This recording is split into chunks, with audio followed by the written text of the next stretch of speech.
What's up, snake fans? Dave Palumbo here from Muscle Serpents Daily, and crazy week. I can't even tell you.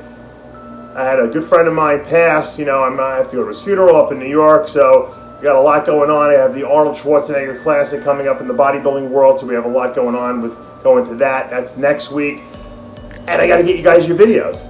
Hopefully, you guys are liking the interview format I did. I did that one interview with Tom Regan a few weeks back, and then Travis Wyman.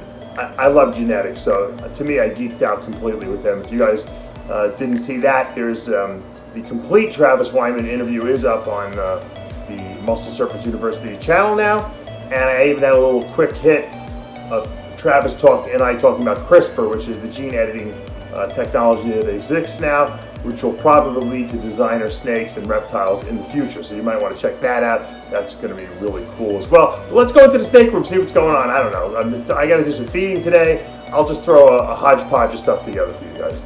Olive pythons, part, I think, 10. Trying a little male combat again. I got to get these guys to breed. I know you guys are probably sick of seeing nothing happening, but at least we got some male combat going on. You know, I have to believe that the females don't come. Oh, there we go. There's some. That's our female, actually. Maybe she runs out now. She's like, I'm getting out of here. Think you gonna corral her back in? Yeah, I guess. All right, get back in there, buddy. Come on. I still haven't figured out these olive pythons, but we'll see. You know, we get them all juiced up with the male combat, and then nothing happens. So let's see. Hopefully something will happen this time.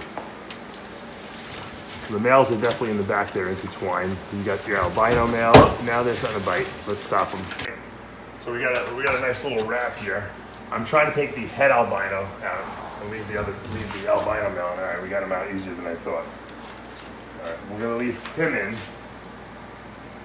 This guy actually is usually really nice. That's why, you know, he can be a little nasty when he's breeding, but he's really a nice olive python, you know. He's just, I don't know, maybe the female's just not receptive. I don't know what the problem is, but this guy, I love this head albino male. He's a really good guy. He doesn't, I don't want to jinx myself because I've never been bitten by him. I haven't, but, you know, I guess anything's possible. He just got done. Now he's combating me, you know, he's squeezing me, but he's big. You know, but a lot of people don't realize the male olive pythons are actually in wild nature, bigger than the females.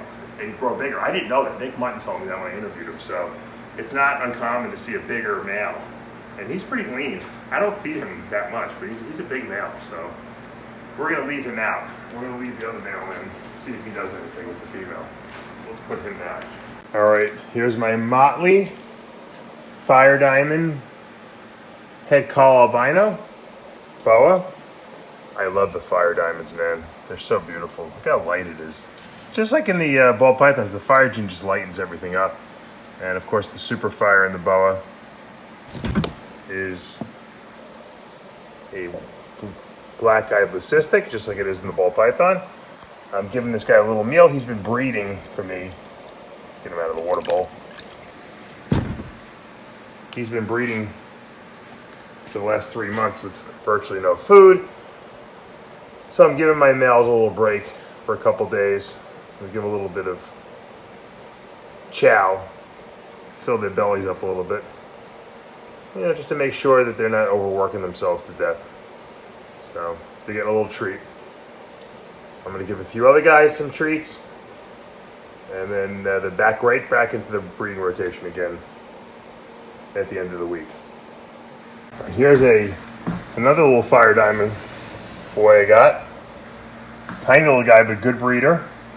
He's fire diamond het sharp albino. So we have het sharp and het call albino. And he's been doing some good work. He's tiny, so I really want to give him a little bit of a meal. Once again, small little rat. That's all he needs. Give him some energy for the next couple weeks.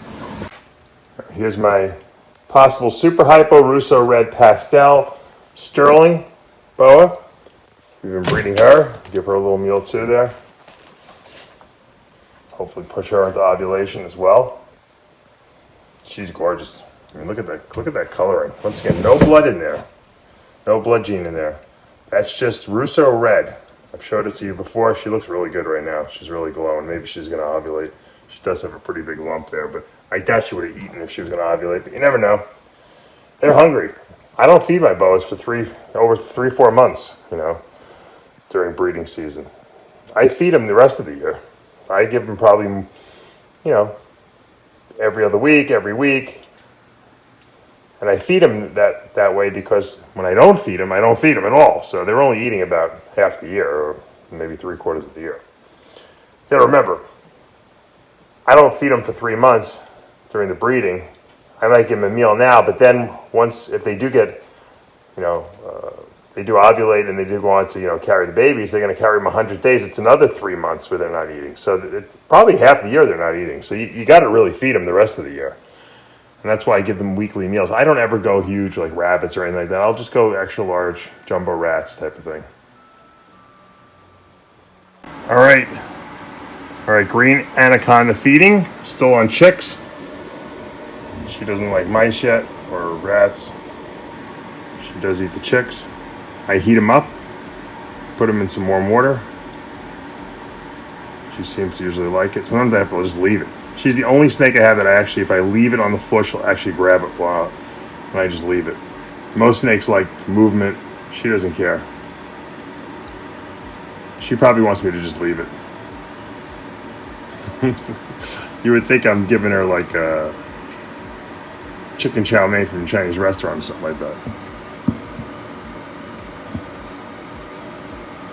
They're just weird. Anacondas are just weird, like feeders when they're young and babies. Maybe it's just they're scared instinctually. See, she won't even touch it. I'll leave it there. I'll come back in 2 minutes. It'll be gone. I just wanted to show you this male. This is the male that Hypo blood het albino female produced.